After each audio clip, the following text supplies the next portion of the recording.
আসসালামু আলাইকুম। অনার্স ৩য় বর্ষ, বিষয় বাংলা প্রবন্ধ ১, বিষয় কোড ২৩1011, ক বিভাগের প্রশ্ন উত্তর নিয়ে আলোচনা করব আমরা। তো এর আগে আমার চ্যানেলটি এখন যারা সাবস্ক্রাইব করো না, আমার চ্যানেলটি সাবস্ক্রাইব করে রাখো, পাশে থাকা বেল আইকনটি অন করে দাও যাতে করে তোমার পরবর্তী ভিডিওগুলো সাথে সাথে পেতে পারো। তো দেরি না করে আমার আজকে ক্লাসটি শুরু করতেছি। আজকের ভিডিওতে আমরা বাবুদের দশম অবতার, এটা বাবু গল্প আমরা দেখতে পাই। তো এটি ইম্পর্টেন্ট একটি প্রশ্ন যে কি দশম অবতার কারা ছিল। যে কোরবান, মানে প্রথমটা ছিল কি কেরানি, তারপরটা ছিল মাস্টার, কেরানি মাস্টার, ব্রাহ্ম, বুৎসুদ্ধি, তারপর ছিল ডাক্তার, উকিল, জমিদার, হাকিম, নিষ্কর্মা, সংবাদপত্র সম্পাদক। এই ছিল 10 অবতার। আশা করি সবাই বুঝতে পেরেছো। আরেকবার পড়ি: কেরানি মাস্টার, ব্রাহ্ম, বুৎসুদ্ধি, ডাক্তার, উকিল, জমিদার, হাকিম, নিষ্কর্মা, সংবাদপত্র প্রভাকর। তবে অনুমতি জ্ঞানটা কি? অনুমতি জ্ঞান কাকে বলে?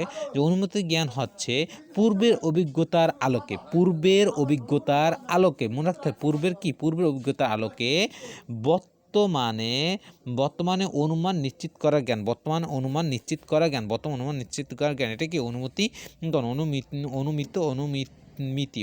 জ্ঞান। তা আমরা দেখব পুণ্য কি। আগে পড়েছি জমিদারি বছরের আরম্ভের দিনকে পুণ্য, জমিদারি বছরের আমার প্রথম দিনকে পুণ্য বলে, এটা বলা যায়। তবে রবীন্দ্রনাথ ঠাকুর কোন প্রবন্ধে রামগিরি পর্বতে উল্লেখ করেছেন? মানে মেঘদূত কোন প্রবন্ধে? মেঘদূতের রবীন্দ্রনাথ ঠাকুর মেঘদূত প্রাচীন, এই যে আমি লিখেছি মেঘদূত প্রাচীন সাহিত্য প্রবন্ধ। একটি মেঘদূত কি? প্রাচীন সাহিত্য প্রবন্ধ। মেঘদূত প্রবন্ধ রামগিরি পর্বতের উল্লেখ করেছেন। গীতগোবিন্দ মানে তোমার এটা কি ছিল? গীতগোবিন্দ কাব্যটি কোন ভাষায় রচিত ছিল? সংস্কৃত ভাষায়। গীতগোবিন্দ একটি কি? এটা কাব্যটি কি ভাষায় রচিত ছিল? সংস্কৃত ভাষায় রচিত ছিল। তারপরে একা মানুষ ভয়ঙ্কর কেন? একা মানুষ ভয়ঙ্কর, এটার কারণ হল যে একা মানুষ যে ভয়ঙ্কর কেন? একা মানুষ ভয়ঙ্কর নির্থক, একার মধ্যে কোনো ঐক্য নেই, তাই একার মধ্যে কোনো ঐক্য নেই, তাই একা মানুষ খুবই ভয়ঙ্কর। তারপর দেখব প্রমথ চৌধুরী প্রবন্ধে কোন ধরনের ভাষারীতি ব্যবহার করা হয়েছে? কথারীতি ভাষা ব্যবহার করা, কথ্যরীতির ভাষা ব্যবহার করা হয়েছে। কথ্যরীতির ভাষা ব্যবহার করেছেন কি প্রবন্ধে? কীভাবে? প্রমথ চৌধুরী প্রবন্ধে কোন ধরনের ভাষা? কথ্যরীতির ভাষা ব্যবহার করেছেন। তো রোদা হল যে ফরাসি, মানে সহজ ভাষা ফরাসি ভাস্করকে রোদা। তারপর দেখবো প্রমথ মানব আত্মাকে বাঁচাবার পথ। মানে তোমার এটা প্রমথ চৌধুরী মতে মানব আত্মাকে বাঁচানোর পথ কি? মানব আত্মাকে বাঁচানোর পথ হচ্ছে বই পড়া। আত্মাকে বাঁচানোর পথ কি? বই পড়া। তাই কালিদাস তোমার সংসার মানুষে কালিদাস কি বলেছেন? সংসারী মানুষকে কালিদাস সংসারী মানুষকে ভোগবাদী বলেছেন। কি বলেছেন? ভোগবাদী বলেছেন। কালিদাস কি বলেছেন? সংসারী মানুষকে কি বলেছেন? ভোগবাদী বলছেন। তা শ্যামা সঙ্গীত, এটি কি নজরুলের সাথে, মানে কোন ধরনের সঙ্গীত রচনায় কাজী নজরুল ইসলাম অধিক সার্থকতা অর্জন করেছিলেন? শ্যামা সঙ্গীত রচনায় কাজী নজরুল ইসলাম অধিক সার্থকতা অর্জন করেছিলেন। তা লীলাবাদের অপর নাম কি ছিল? আমরা জানি শ্যামা সঙ্গীত লীলাবাদের অপর নাম ছিল কি?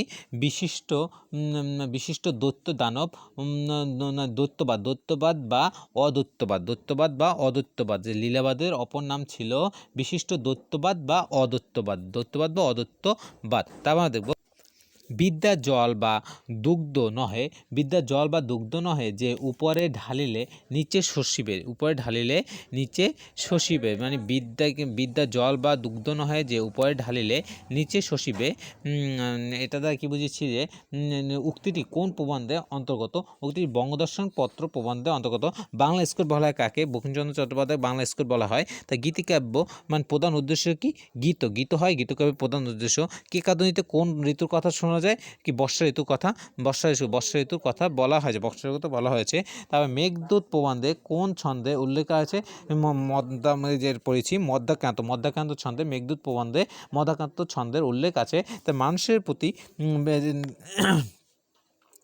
সরি, এটা আগে পড়িয়েছি যে প্রমোদ চৌধুরী প্রমোদ চৌধুরী কি, প্রমোদ চৌধুরীর মতে সংস্কৃত কাব্যের প্রধান দোষ কি, একদেশদর্শিতা ও অতুক্তি একদেশদর্শিতা ও অতুক্তি কি। প্রমোদ চৌধুরী মানে সংস্কৃত কাব্যের প্রধান দোষ, সংস্কৃত কাব্যের মানে প্রমোদ চৌধুরীর মতে সংস্কৃত কাব্যের প্রধান দোষ কি, একদেশদর্শিতা ও মানে অত্যুক্তি। তবে আমরা তো তোমরা প্রবন্ধে আমরা ও তোমরা বলতে কি বোঝানো হয়েছে, আমরা ও তোমরা প্রবন্ধে আমরা বলতে এশিয়াকে মানে আমরা বলতে কি এশিয়াকে, তোমরা বলতে ইউরোপকে, তোমরা বলতে কি আমরা বলতে এশিয়াকে, তোমরা বলতে কি ইউরোপকে বোঝানো হয়েছে। তবে বীরবল প্রমোদ চৌধুরীর ছদ্মনাম ছিল। বীরবল কার ছদ্মনাম ছিল? প্রমোদ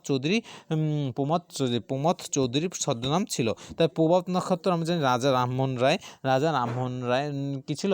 বাংলা নবজাগরণের প্রভাত নক্ষত্র কাকে বলা হতো? রাজা রামমোহন রায়কে বলা হতো। তা ডিওজিও কি করেন, মানে কোন কলেজে শিক্ষকতা করেন? হিন্দু কলেজে শিক্ষকতা করেন।